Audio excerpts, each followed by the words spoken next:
ये असल सवाल ये कि अभी जब हम आए थे तो उस वक्त तो बहरान इतना शदीद हो चुका था कि चॉइसेस बिल्कुल ही लिमिटेड थी। लेकिन तहरीक इंसाफ का मैं अगर कोई मेयार जिससे परखूँगा तहरीक इंसाफ की मईशत की परफॉर्मेंस, तो उसमें एक बहुत जो कलीदी किरदार होगा इस बात का होगा कि क्या आप मईशत को उस राह पे लगाने में कामयाब हो गए कि ये जो IMF का प्रोग्राम है ये आखिरी हो। और वो करने के लिए आपको मुश्किल फ़ैसले भी करने पड़ेंगे, कुछ तकलीफ़ भी बर्दाश्त करनी पड़ेगी।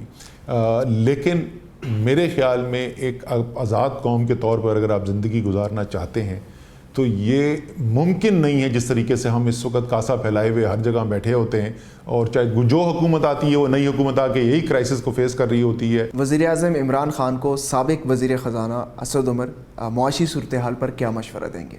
मेरे ख़्याल में उनका मशवरा ये होगा कि जो आप मुश्किल फ़ैसले कर रहे हैं उसके ऊपर आप कायम रहें और ख़ुद भी जल्दी में ना हो, और आवाम को भी ये समझाएं कि जल्दी अगर आप की ना आपने तो आप ये जो हमेशा के लिए आप इस्लाहात लाना चाहते हैं कि आइंदा कभी भी हमें इस मुश्किल सामना ना करना पड़े, उसमें फिर गड़बड़ हो सकती है। क्या असद उमर ये समझते हैं कि पाकिस्तान की माशी सूरत हाल इतनी बेहतर हो जाएगी कि हमें आइंदा IMF के पास नहीं जाना पड़ेगा? इस साल का सबसे बड़ा चैलेंज FBI रेवेन्यू है जी, सबसे बड़ा चैलेंज है। शब्बर ज़ैदी के लिए बहुत बड़ा चैलेंज है, एक पहाड़ का सामना है उनके लिए कि अफरात ज़र है वो उसकी पीक जो है वो हिट करेगी सितंबर और नवंबर के दरमियान, और उसके बाद स्टेबल होके वो आहिस्ता आहिस्ता डिक्लाइन करनी शुरू होगी। तो महंगाई की जो शरह अफरात ज़र की जो शरह है उसके अंदर आप समझ लें आज से 4 महीने के बाद 6 महीने के बाद आप कमी होती